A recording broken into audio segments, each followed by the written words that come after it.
Okay, I hope you can see the screen, right?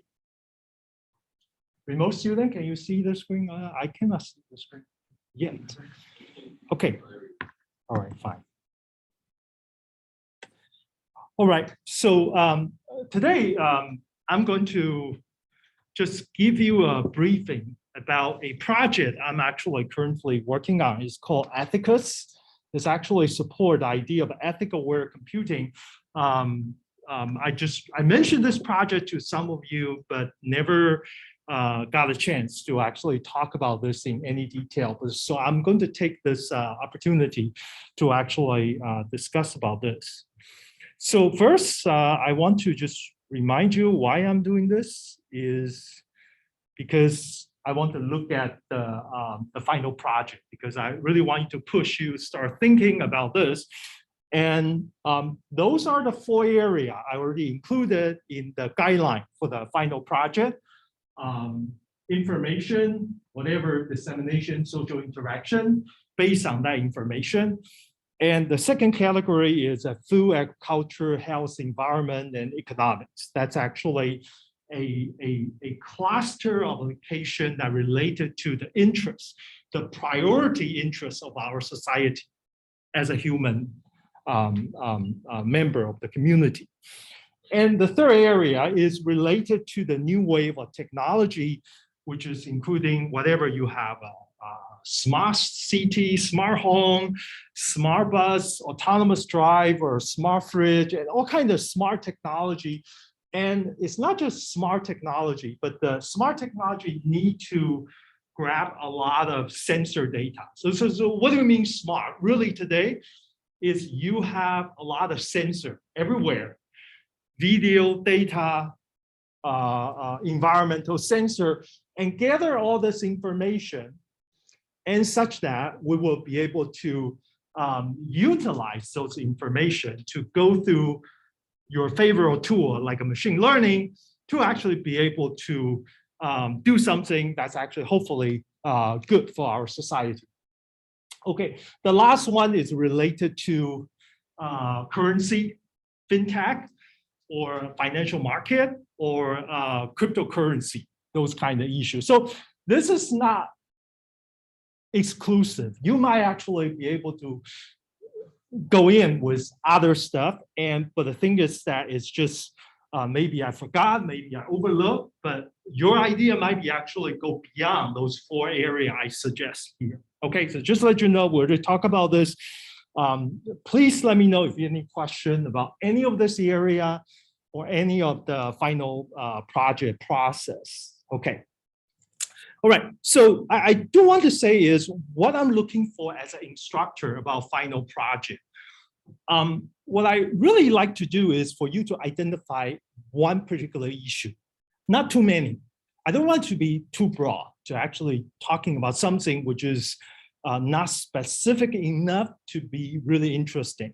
And the thing is that what kind of good or great key issue you might want to come up with is, in my definition, it needs to be, of course, ethical related, but it's also need to be controversial.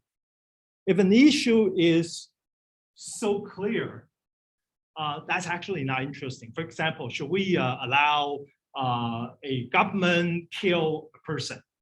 And that's in ethics, that's really simple, black and white in terms of that issue. So therefore, it is not that interesting. I want you to actually search for the environment or the culture you grow up and try to put yourself in the veil of ignorance and try to think about this issue and then come up with a say. Sometimes that's why we want a group project, because when you have 3 or 4 students, you're going to come in from different veil of ignorance experience, and then you're going to come up with something which is hopefully complement each other.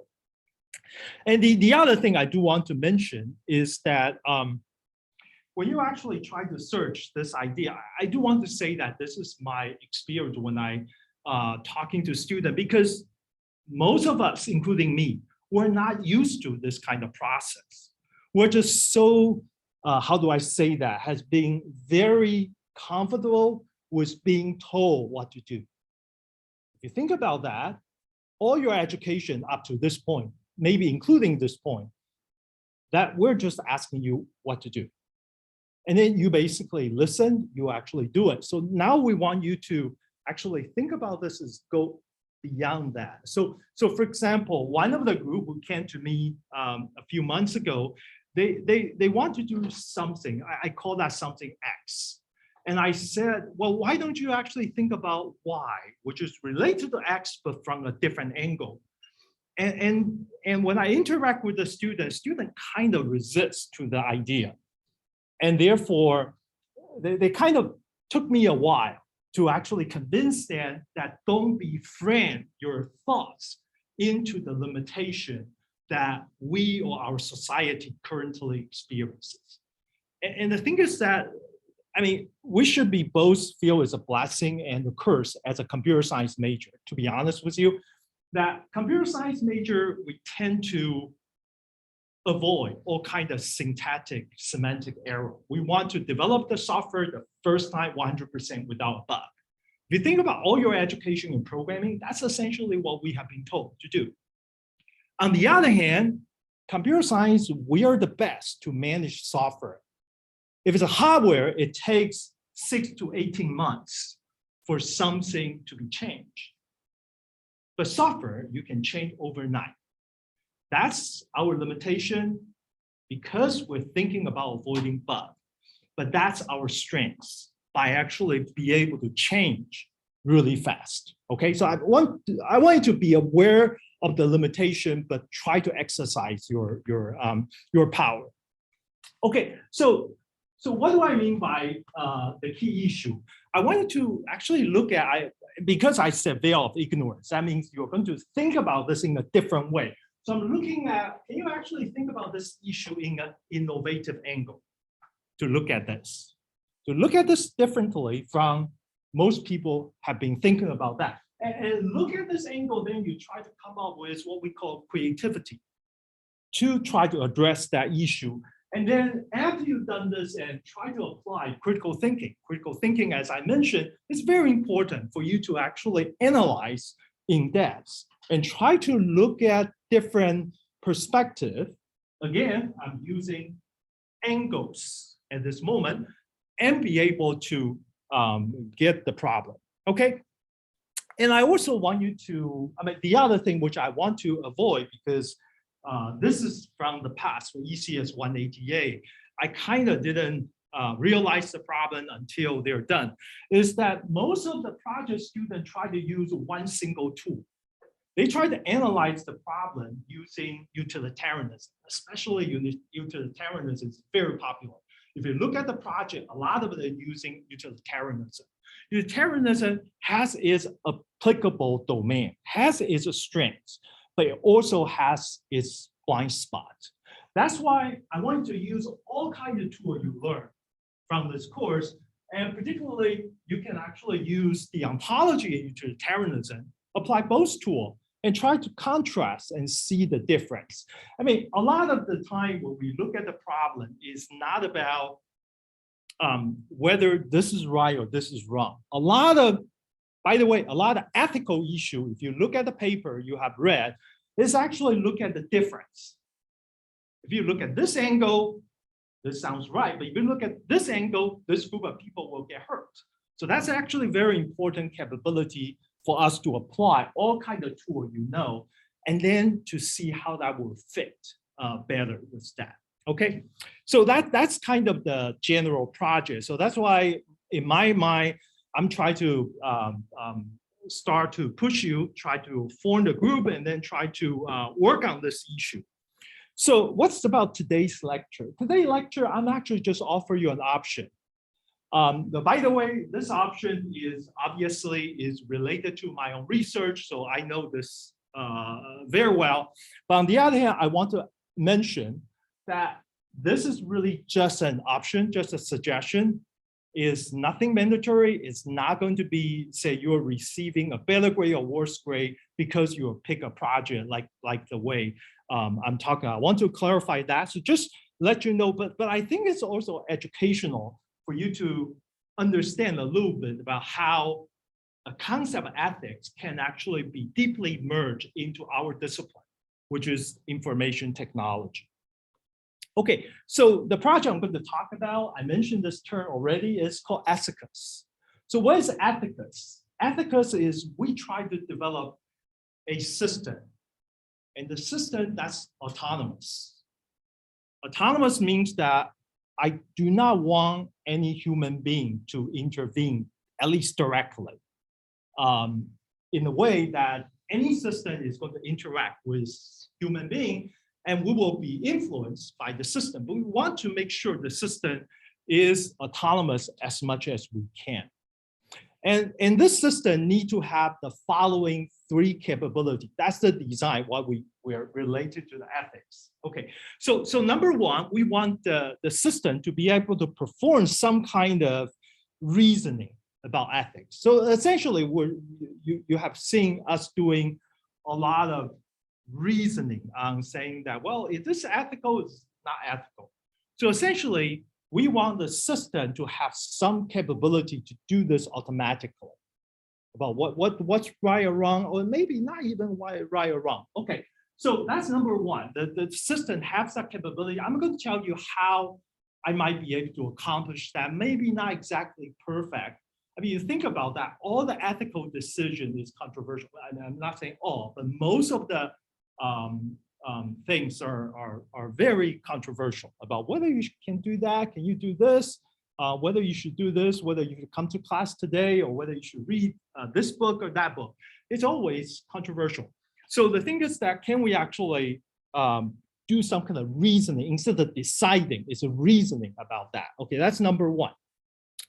Number two, now you're actually going to see some deontology coming in. That's why I mentioned to you that I'm kind of biased toward Kant's moral theory. So essentially what we try to see is that, well, how can, it's not just a system, but the system can help the human user be able to reach the decision they want to reach. Okay, not they want to reach, but they should reach that particular decision. Okay, so so first we want to help people to actually reach an ethical decision, but more importantly, that this is, you probably hear this from the class, is that we want to help the user to develop their capability to do ethical analysis.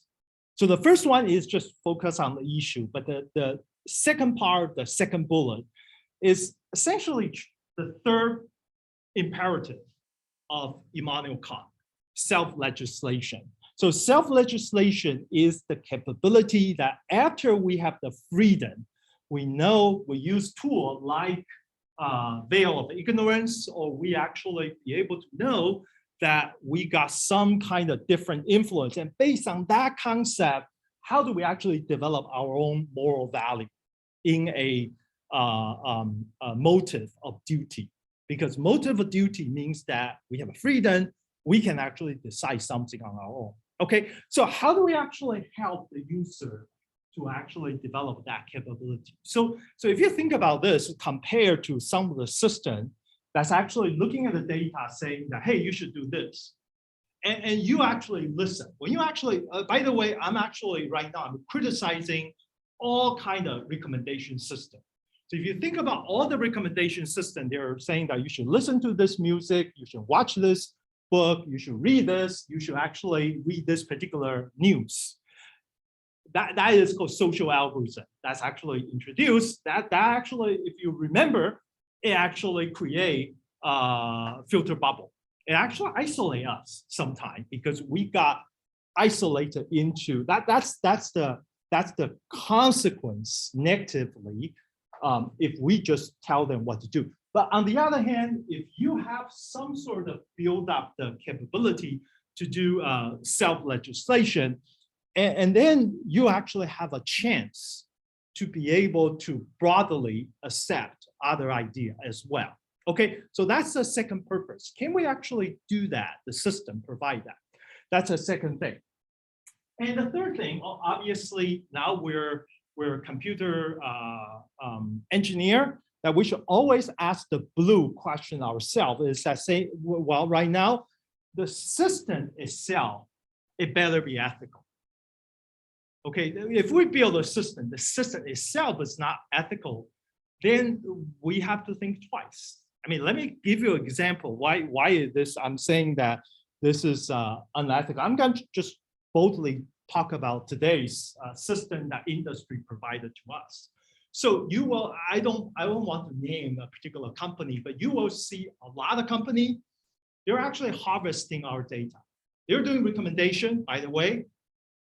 They might even claim they're actually recommend something ethical. But they are actually harvest our data. They grab our data, even you are unaware of that, and using your data for, say, advertisement for their revenue. I mean, yes, all this free service you got, how do they actually survive? They're basically selling our information or provide data analytics to actually make money. So if you think about the ontological, you know that the service is already contradict with the second imperative already, right? So that's essentially we want to make sure the system is actually itself is actually not unethical, but also we want to make sure that the system also not be used for some unethical purpose. For example, Cambridge Analytica is a system somebody else designed, harvest the data, and the data is being used to be try to do certain thing, which is actually we don't feel comfortable because we never being asked that whether the information distribution is like this. So you can think about this is actually important. This is bridging whatever we have the first two bullets to the third bullet, which is how do you actually design the system, and yet we will have that capability to be able to make sure the system is unethical.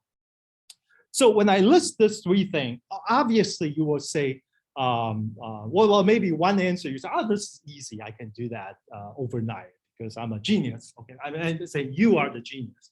You can do that. That's fine.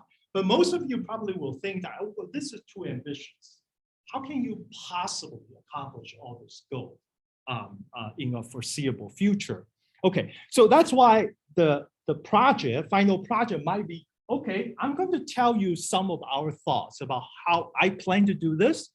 And one type of project is for you to actually criticize, to apply all this principle I mentioned over here, and to criticize the project of your instructor, that how bad, how poor the idea you have. This is definitely not going to work, and things like that. Okay, don't be polite to me, okay? And if you are critical and you actually point out really interesting, innovative angle to look at this, I really appreciate. I cannot thank you enough for that. Okay, so that's how it connects as a suggestion. Okay, all right. So I'm actually going to talk about now for the rest of the slide. I'm going to talk about this project, some perspective. Obviously, I cannot talk all the details, so it's pretty high level when I describe this. I'm going to actually start with the last point, because this is a point which I think we're familiar with, and then this is probably easier for me to cut into the area. So how do I actually make sure the system itself is not unethical, or is not introduce the vulnerability for other people to do unethical behavior or purposes on the system itself? Okay, so on one hand, we can actually talk about two things. One is privacy. I already mentioned privacy is a big thing because people actually, not people, company, services, they grab away our information. They actually own the information. I mean, some of the company, you actually, it's your information. You might not agree when you actually sign this end user agreement, And your information actually belong to the company, not belong to you. If you look at some of the cases, you will dig deeper into that. And we have fight very hard. For example, GDPR is one. The first step, try to correct that. And the other issue is about cybersecurity. I'm going to actually talk about that. Hopefully you understand. So, okay, so I'm actually going to start to look at this architecture. Today, our world is in that yellow circle. It's what I call internet connected cloud and edges. So you have the internet backbone, you have the cloud server that's collecting the information, and you have edges that's actually connect to billions of sensors that's actually taking out. The sensor could be a digital camera there. It could be a thermometer. There is no camera. I'm just faking there is one. Okay, it's doing facial recognition, something like that. And the thing is that some of the sensors, surprisingly to you, is actually embedded in your keyboard. Okay, so I just want to tell you that I visited the company a while back, and I said, well, how do you actually decide a user's emotion and things like that? They said, well, they look at how you actually backspace your keyboard. So they're not only watching what you type, but they're also watching whether you're hesitant.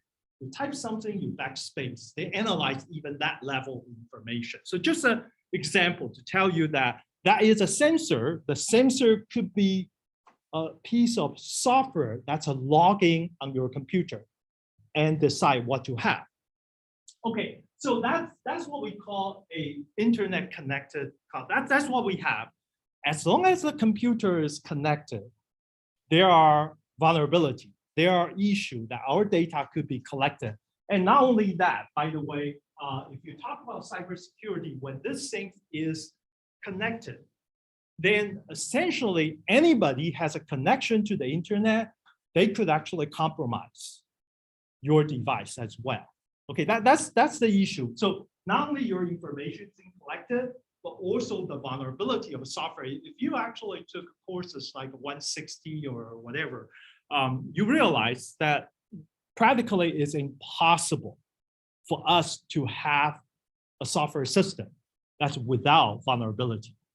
That's even without unknown vulnerability. We know a lot of bugs. We call it CVE, which is recorded all the things we know. But there's more things, more tool. By the way, a lot of tool was actually developed by Google and the Microsoft. They actually look at the existing software, analyzing open source, analyze million lines of code and decide whether there is a vulnerability. Guess what? When you have a company has that capability, I'm very positive on the dark world, they will have similar capability to do the same thing. And maybe because they're economically incentivized to do that, that capability is even faster than the capability we have on the positive side. Okay, so just to let you know that this is actually quite dangerous for both privacy concern and security concern. Of course, if your system get compromised, I'm sorry that all your information is gone. And people are selling your information to steal credit card, to do a lot of things. Guess what?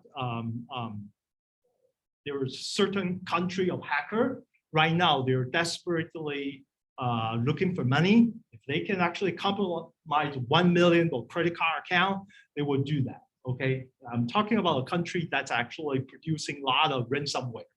I will stop here from here. Okay, so essentially that is the things we're having. Okay, so what do I propose here? So I'm actually making a very simple extension of this idea is that I'm actually starting to having a lot of this IoT, but IoT without the internet.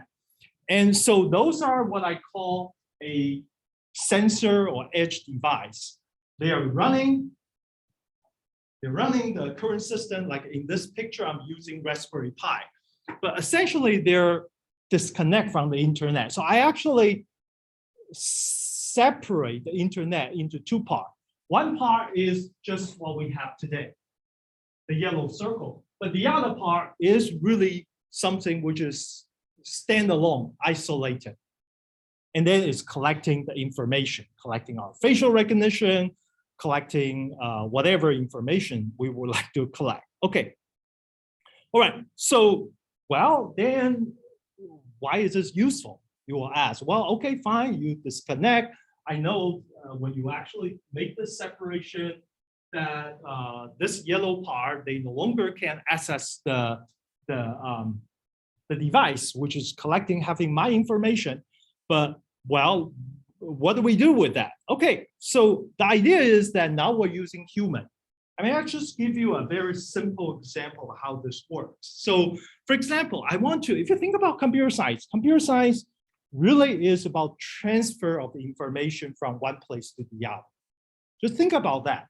Everything we're doing essentially is just transferring information from one variable to another variable, one IP address to another IP address, to one client to another server. It's all about that. You can actually characterize, transfer information. So here, I'm actually asking you, how do I actually transfer the information from device A to device C? If I can do that, I actually can accomplish a lot. I will show you some real example of why this basic capability is so powerful.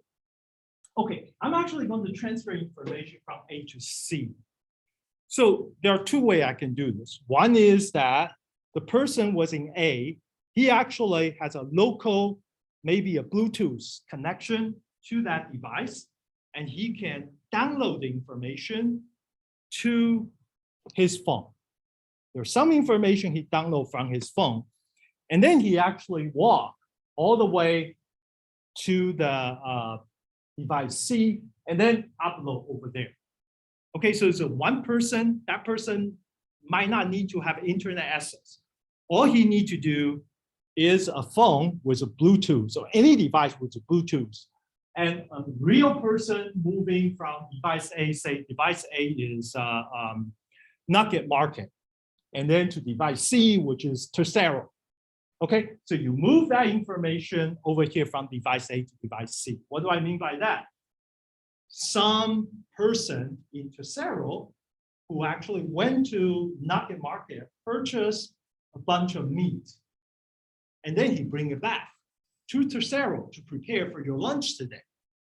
So that is basically moving. By the way, here, the information is no longer a cyber information. The information itself could be the food itself. So now you see that we're broadening the concept of information include physical thing. That's actually across the first category of final project and second category of final project, from the information to the food that's related to us. Okay, so I'm actually can do this. If it is the physical, I'm actually going to do that.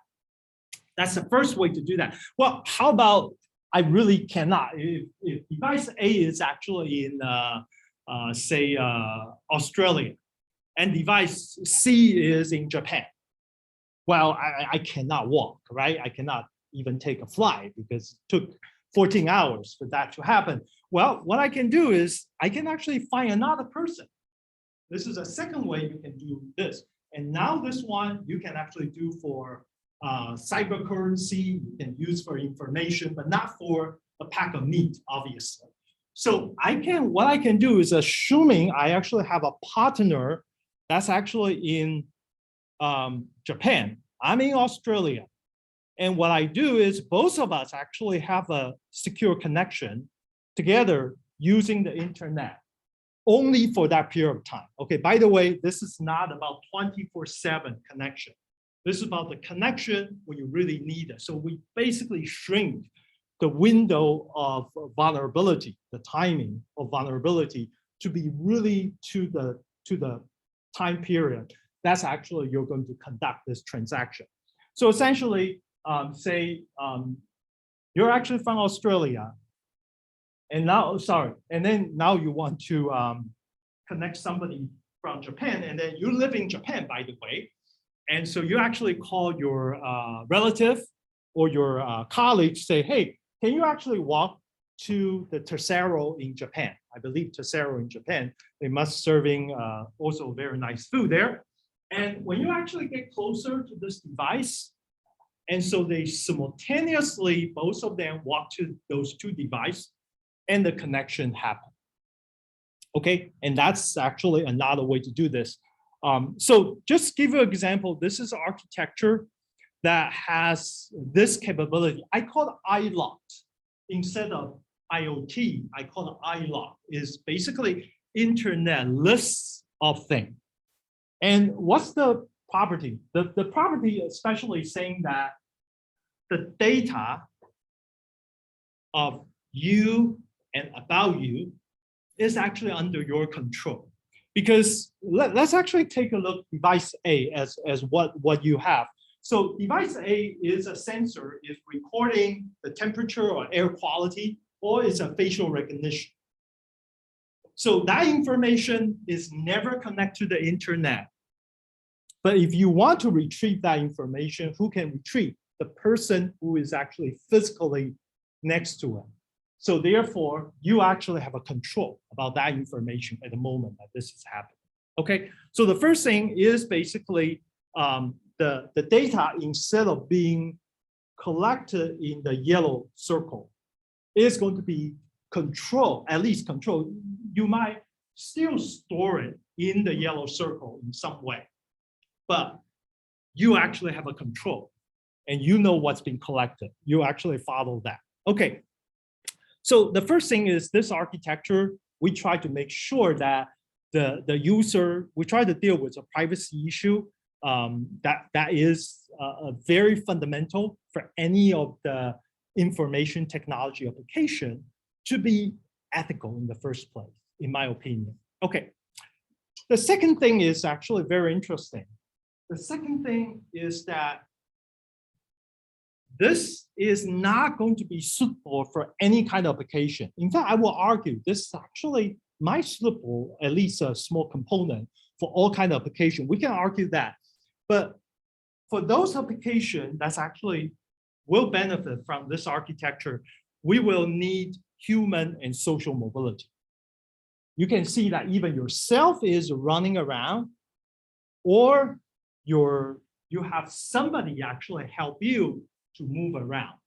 Okay, so this has two major advantages I want to actually present. The first advantage is that we actually think that our connection that's actually aligned with the what I call the social mobility or human mobility. So essentially, the way we actually process information or we actually move around this is actually aligned with interests of our society. So let me actually contrast the difference is that if you don't have this, then essentially you're merely collecting information that you don't know what to do about. So that's why those information are being collected. I don't know how to use it, but at some point I decide to use it. And then I start to basically grinding and try to come up with that. And at that time, your information is already collected. And then I'm going to use it for things like election. Then I'm going to use this for something else, for advertisement. Then I'm going to use this for predictive policing, which at that time, we realize, well, sorry that this is actually bad. I'm sorry that I have to go to the Congress to be criticized, and then, so what? The damage is done. But here, we're actually thinking is that before the information is being gathered, is being analyzed, it already matched with interests of an application. In fact, I would say the information is being gathered is totally aligned with how you would like to travel, how you like to move. It's a human mobility. So that's number one. Okay, number two. Number two is also very important to prevent this. So when you don't have the human, what do you have? If you don't have the human user in the cyberspace, in the yellow space, what you have is a lot of cyber account. A lot of cyber account. What's the disadvantage of having purely cyber without real human physical involved? is that I can actually duplicate. So if you have, if I'm a one person, can I actually create 100 accounts for myself for the same platform? I mean, by the way, for all the social media account, does any of you create more than one account? Okay, you don't have to raise your hand because it's recorded, right? Okay. I actually, when I just tell you, when I'm crawling information for a particular social network platform, I actually create 10 accounts. I create 10 accounts, so I can actually, using their API to actually speed to be faster. I'm not proud of it. But when I know the other of my colleague, he actually create 500,000 accounts and to actually do things much faster than me. And then I actually realized that I probably should say that you can actually Google that. This is public information, is that in the middle of 2019, there's a one major social media company. They announced they actually killed 3.4 billion account, 3.4 billion fake account.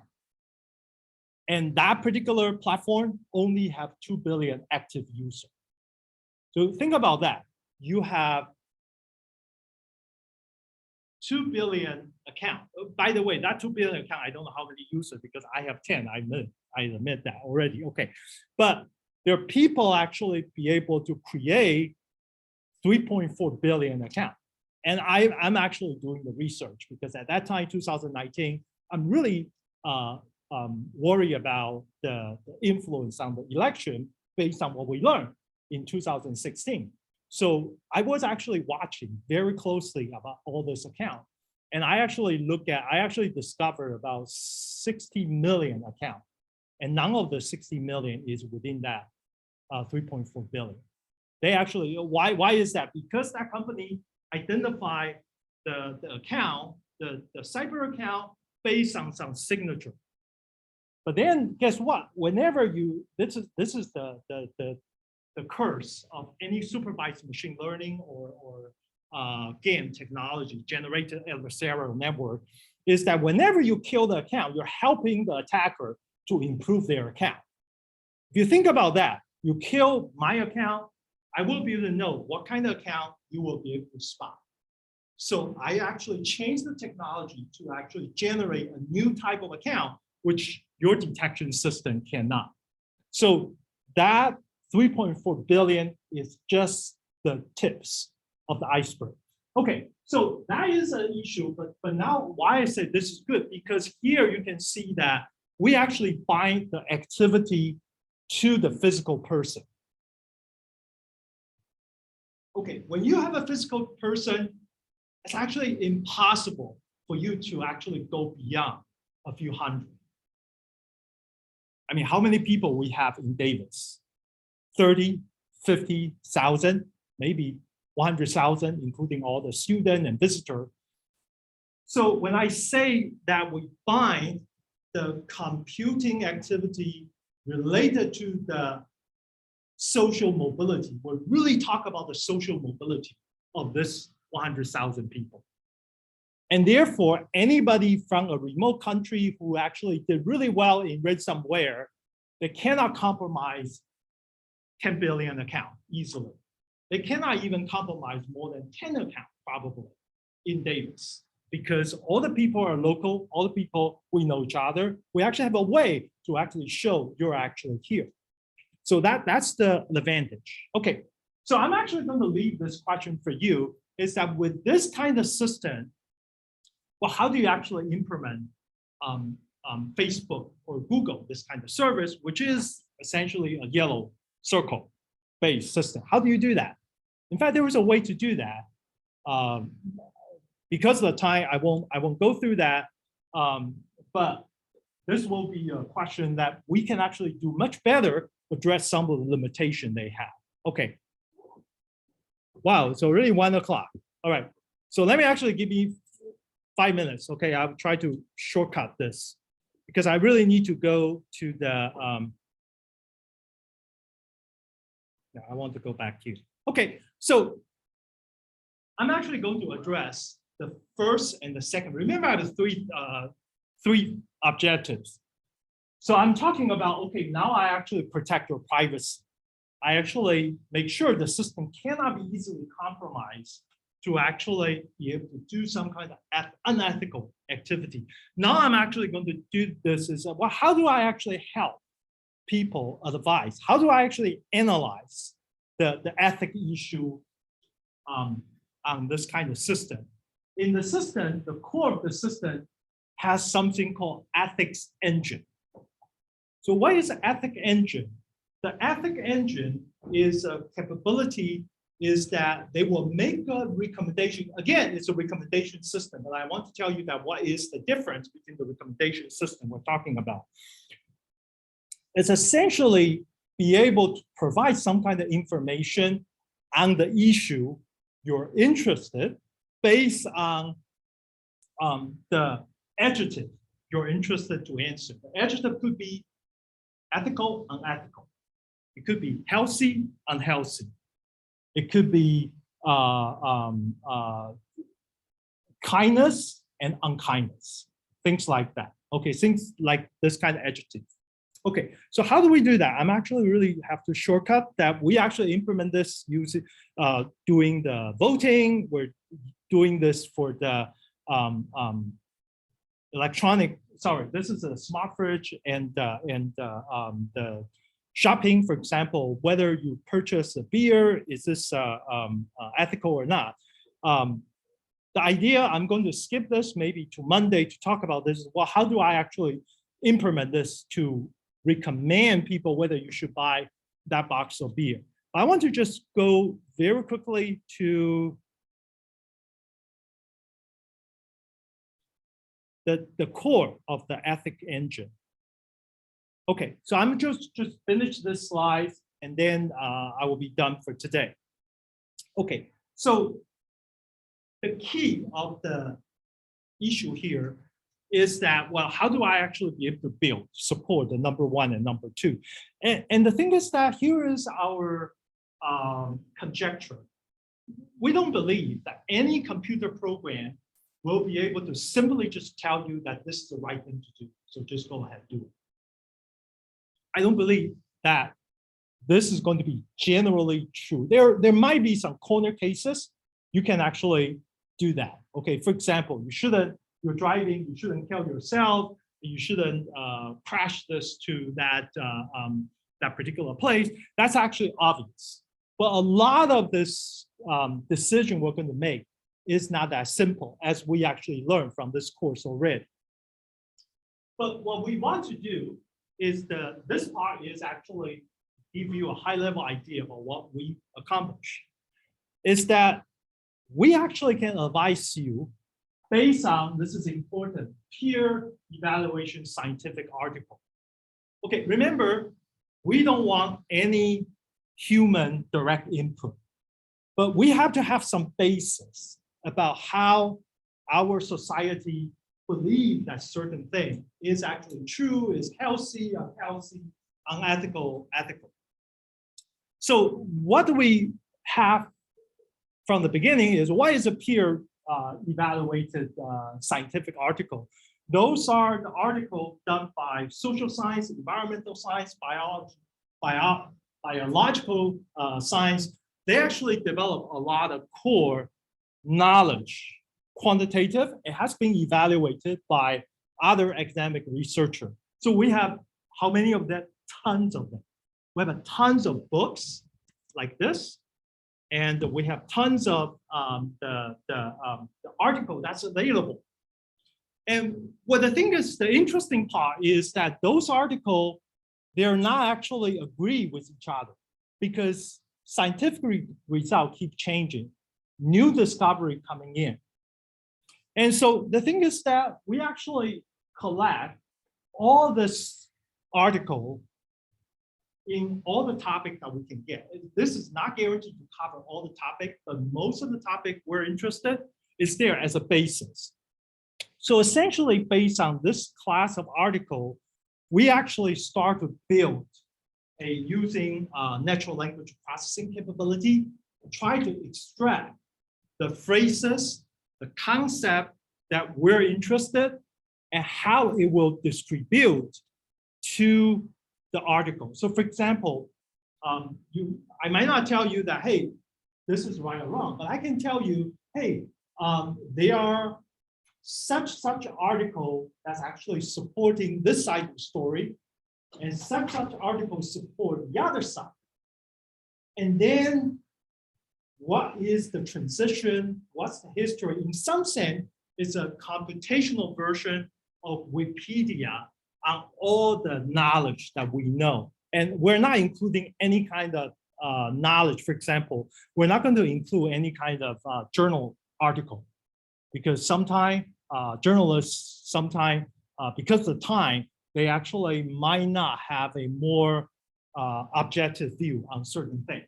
But we actually can use this ethical check to check the journal article anytime. So I would say, hey, if you submit the article, I will tell you that, oh, this is from Fox News.